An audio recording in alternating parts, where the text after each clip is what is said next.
سبحان اللہ، الحمدللہ رب العالمین، والصلاة والسلام علی رسولہ الکریم، اما بعد فاعوذ باللہ من الشیطان الرجیم، بسم اللہ الرحمن الرحیم۔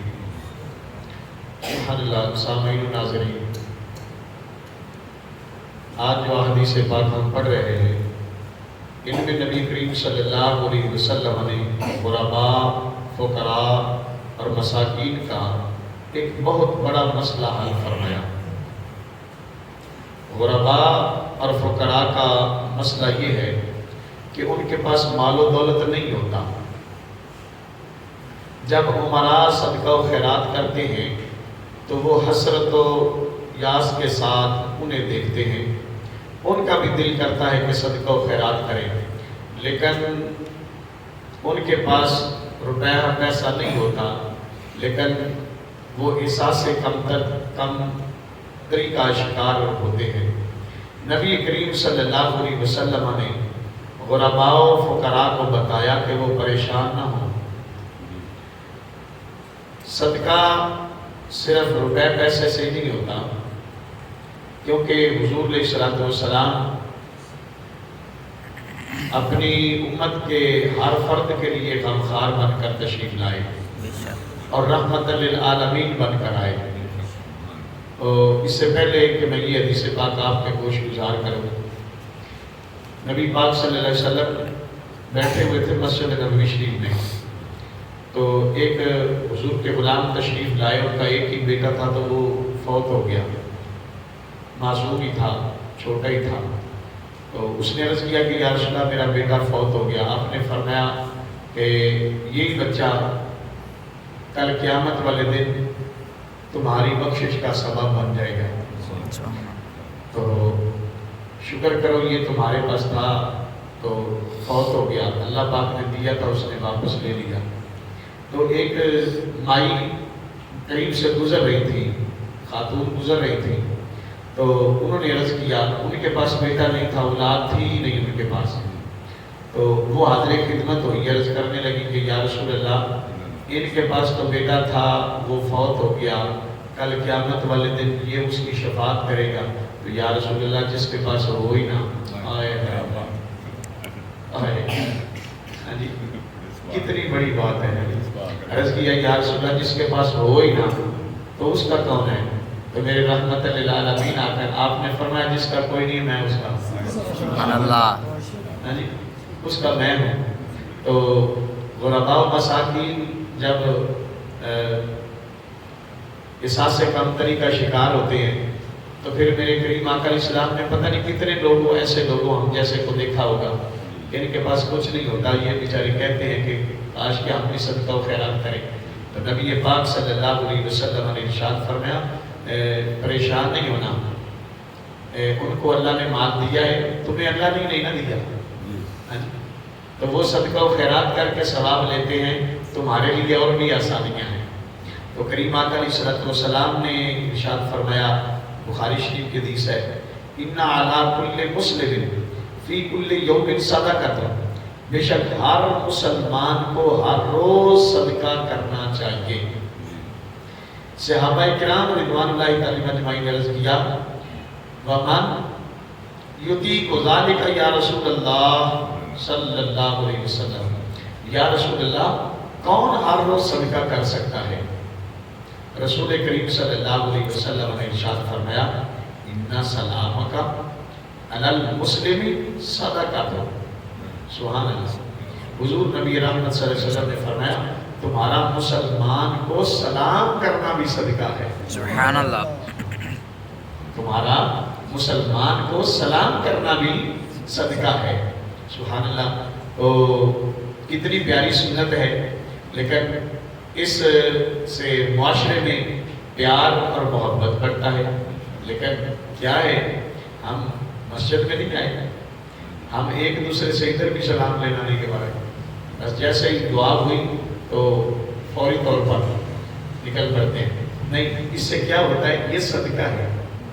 ہر مسلمان پر صبح جب اٹھتا ہے بیدار ہوتا ہے تو اس کے جسم کے 313 جوڑ ہیں، کتنے؟ اور ہر جوڑ پر ایک صدقہ ہے۔ تو حضور اسلام کے صحابہ نے کہ یا رسول اللہ ہر بندہ تو صدقہ اتنا ادا کر ہی نہیں سکتا. میرے کریم آقا نے فرمایا تم ایک مرتبہ سبحان اللہ کہو گے تمہاری طرف سے ایک صدقہ ادا ہو جائے گا. سبحان اللہ. ایک مرتبہ الحمدللہ کہو گے تمہاری طرف سے ایک صدقہ ادا ہو جائے گا. اللہ اکبر کہو گے تمہاری طرف سے صدقہ ادا ہو جائے گا. کسی مسلمان کو سلام کہو گے اس کی طرف سے بھی صدقہ ادا ہو جائے گا. کتنا آسان طریقہ ہے.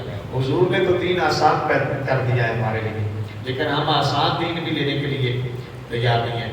اور پھر کریم آقا علیہ السلام نے فرمایا یادا تو کل مریدہ سادہ کا تو تمہارا مریض کی عیادت کرنا بھی ثواب صدقہ ہے.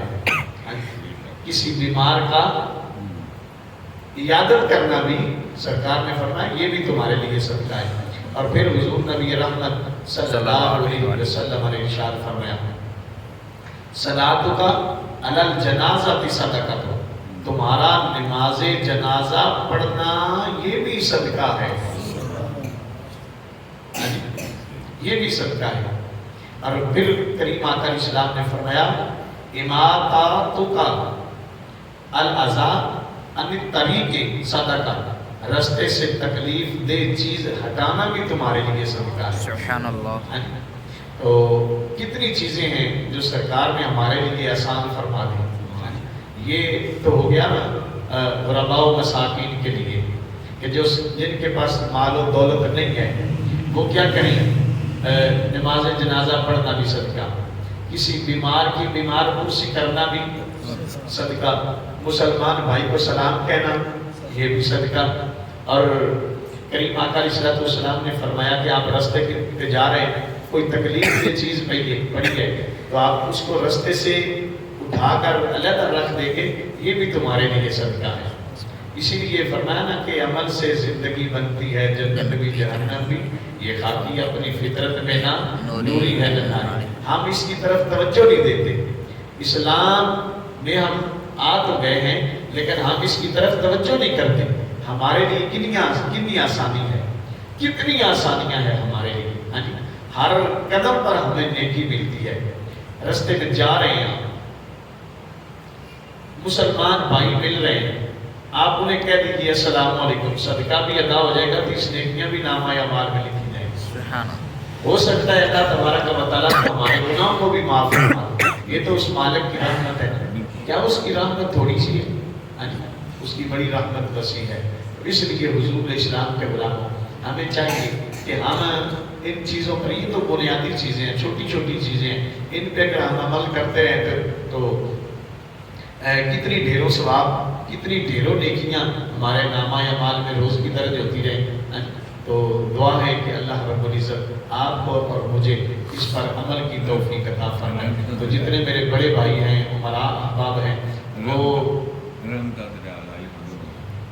تو جتنے عمراء ہمارے دوست ہیں, بھائی ہیں, بزرگ ہیں, وہ غرباء و مساکین کی خدمت کر کے ثواب لیتے ہیں. اسی لیے بابا جی کی فرمائش ہے, میاں صاحب فرماتے ہیں رحمت دا دریا الہی تے ہر دم وگدا تیرا جے ایک قطرہ یار بخش سانو تے کی گٹ جا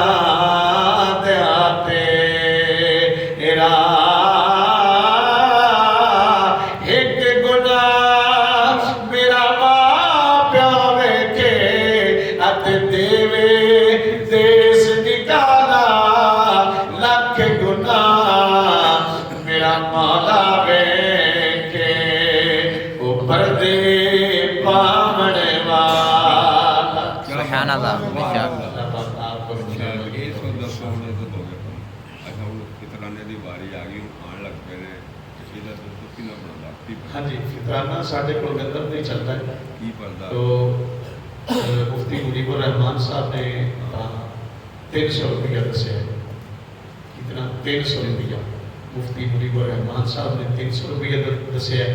تو مولانا ابو بلال محمد الیاس اختار قادری اللہ پاک انہوں نے درازی پر بالخیر عطا فرمائے, آپ نے